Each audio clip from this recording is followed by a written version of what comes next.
Well, the first time I went deer hunting, or the first time I went deer hunting, thought I had some success. I walked up to Dick and Sue's,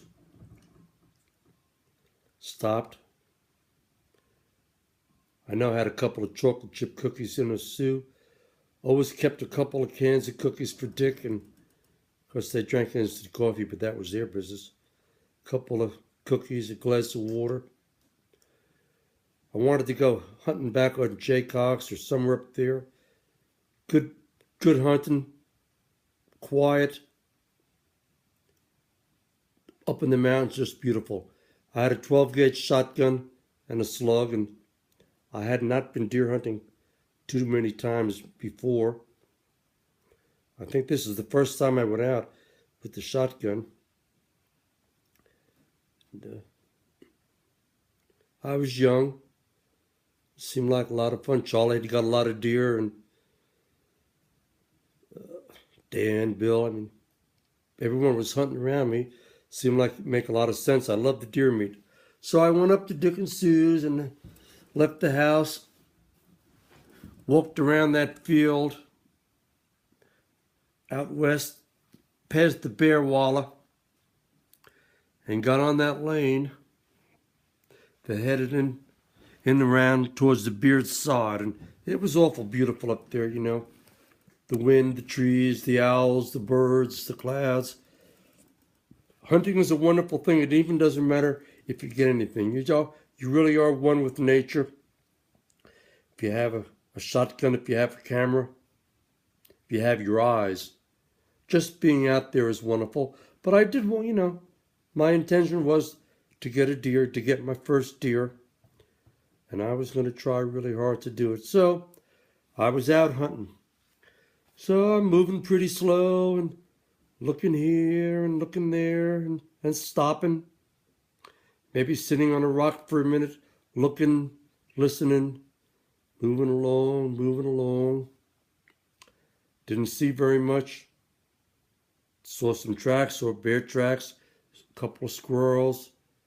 Probably jumped a grouse or two. Heard a tree fall, just things that happen to you when you're in the woods. So I'm moving along and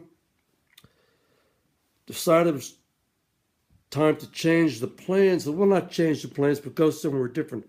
And, you know, there's a lot of rock shelves in there and slate and limestone. And I just started sort of climbing up and trying to get higher. I figured, get off the trail, get back up in there. You never know what was going to happen. So I'm climbing here and scrambling there and putting my gun up and getting up on a ledge. And I got up pretty high. And I found a nice little flat rock to lie on. And, you know, I never really thought I was going to see a deer or get one. But I was having a good time. Anyway, I'm lying there, and the next thing I know, I'm looking down at this locust grove, little, pretty young locust. You know, we're back in the woods, but there was a little bit of a clearing, enough light for these locusts to come over, and sure enough, there's a big buck just in there, and I was above him, and he never heard me.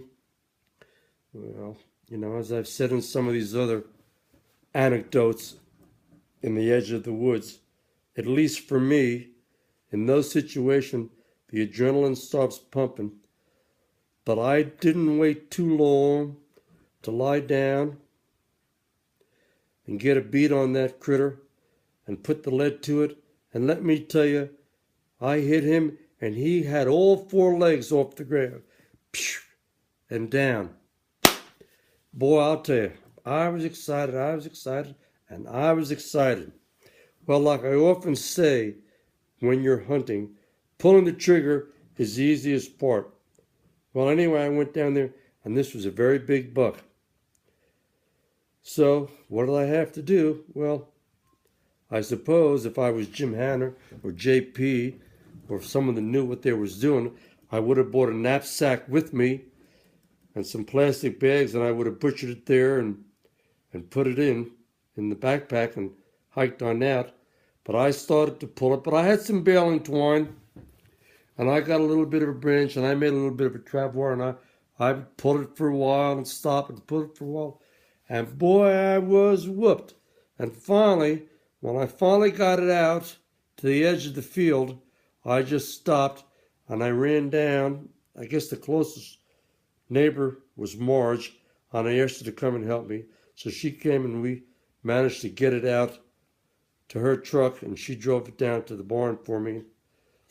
And I hung it up. It was pretty cool, and I dressed it out. I mean, I knew how to do that, and I let it hang for a couple of days. It was pretty cool, and it was very exciting. I guess it was, I can't remember, 4, 5, or 6 point, but it was a good size piece of meat, and I brought Marge some one of those days. So that was my first deer, and it was very exciting. And of course, a lot of times I've eaten deer that's been cooked by some of the locals, and I think they overcooked it, but I did a really good job with it, and it sort of whet my appetite.